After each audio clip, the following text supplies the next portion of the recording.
गरज उठे गगन सारा, समंदर छोड़े अपना किनारा, हिल जाए जहान सारा जब गूंजे महादेव का नारा। हरियाली तीज की आप सबको ढेर सारी शुभकामनाएं। माता पार्वती और भोलेनाथ का आशीर्वाद आप पर और आपके परिवार पे बना रहे। आपका दिन शुभ और मंगलमय हो। आज इस वीडियो के माध्यम से हम हरियाली तीज की कथा का श्रवण करेंगे। कोई भी व्रत कथा के बिना अधूरा होता है, इसलिए इस कथा को पूरा श्रवण करें। और आप सबसे छोटा सा अनुरोध है, आज की कथा आपको अच्छी लगे तो इसे ज़रूर से लाइक करें और कमेंट में ओम नमः शिवाय लिखना ना भूलें। हरियाली तीज सावन महीने के शुक्ल पक्ष की तृतीया को मनाए जाने वाला एक महत्वपूर्ण त्यौहार है। यह मुख्य रूप से महिलाओं का त्यौहार है और इसे सुहागिन महिला अपने पति की लंबी उम्र और सुख समृद्धि के लिए करती हैं। हरियाली तीज सावन महीने की शुक्ल पक्ष की तृतीया को मनाया जाने वाला एक महत्वपूर्ण त्यौहार माना गया है। इस त्यौहार के पीछे कई पौराणिक कथाएं जुड़ी हुई हैं। शिव पुराण के अनुसार भगवान शिव और माता पार्वती कहते हैं, हे पार्वती, बहुत समय पहले तुमने हिमालय पर मुझे पति के रूप में पाने के लिए घोर तप किया था। इस दौरान तुमने अन्न जल का भी त्याग कर दिया था और सूखे पत्ते चबाकर पूरा दिन व्यतीत किया था। किसी भी मौसम की परवाह किए बिना तुमने निरंतर जप किया थे। तुम्हारी इस स्थिति को देखकर तुम्हारे पिता बहुत दुखी थे। ऐसी परिस्थिति में नारद जी तुम्हारे घर पधारे। जब तुम्हारे पिता ने नारद जी से उनके आगमन का कारण पूछा तो नारद जी बोले, हे गिरिराज, मैं भगवान विष्णु के भेजने पर यहाँ आया हूँ। आपकी कन्या की घोर तपस्या से प्रसन्न होकर वह उससे विवाह करना चाहते हैं।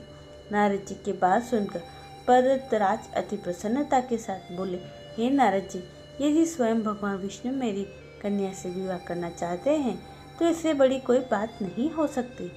इस विवाह के लिए मैं तैयार हूँ। फिर शिव जी पार्वती से कहते हैं, पिता की स्वीकृति पाकर नारद जी विष्णु जी के पास गए और यह शुभ समाचार सुनाया।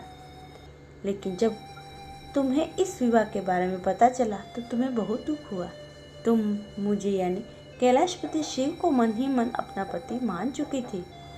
तुमने अपने व्याकुल मन की बात अपनी सखी से बताई। तुम्हारी सहेली ने सुझाव दिया कि मैं तुम्हें एक घनघोर वन में ले जाकर छिपा दूंगी और वहां रहकर तुम शिव जी को प्राप्त करने की साधना करना। इसके बाद तुम्हारे पिता तुम्हारे घर में न पाकर बड़े चिंतित और दुखी हुए। वह सोचने लगे, यदि विष्णु की बारात लेकर आ गए और तुम घर पर ना मिली तो क्या होगा। उन्होंने तुम्हारी खोज में धरती पाताल एक करवा दिया, लेकिन फिर भी तुम ना मिली। तुम वन में एक गुफा के भीतर मेरी आराधना में लीन थी। श्रावण शुक्ल तृतीया को तुमने रेत से एक शिवलिंग का निर्माण कर मेरी आराधना की, जिससे प्रसन्न होकर मैंने तुम्हारी मनोकामना पूर्ण कर दी। इसके बाद तुमने अपने पिता से कहा, पिताजी, मैंने अपने जीवन का लंबा समय भगवान शिव की तपस्या में बिताया है और भगवान शिव ने मेरी तपस्या से प्रसन्न होकर मुझे स्वीकार भी कर लिया है। अब मैं आपके साथ एक ही शर्त पर चलूंगी, आप मेरा विवाह भगवान शिव के साथ ही करेंगे। पर्वतराज ने तुम्हारी इच्छा स्वीकार कर ली और तुम्हें घर वापस ले गए।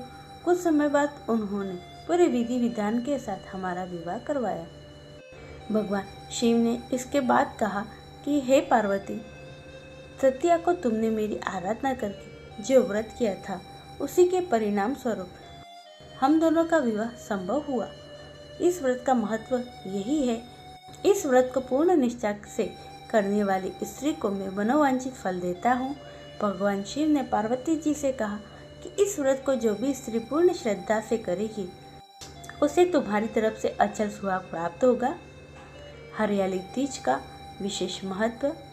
प्रकृति का सम्मान। हरियाली तीज प्रकृति के प्रति आभार व्यक्त करने का एक अवसर है। इस दिन महिला मेहंदी लगाती हैं, झूले झूलती हैं और नए कपड़े पहनती हैं। यह त्यौहार सुहागिन महिलाओं के लिए विशेष महत्व रखता है।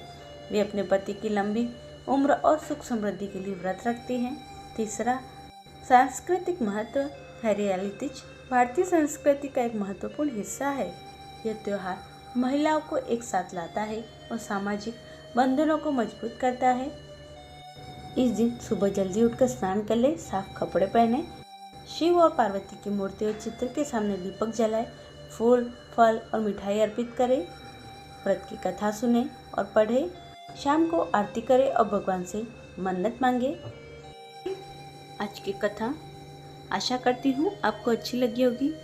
इसे लाइक करें, चैनल को सब्सक्राइब कर ले और कमेंट में ओम नमः शिवाय ज़रूर लिखें। सभी भक्तों को प्रेम भरा राधे राधे।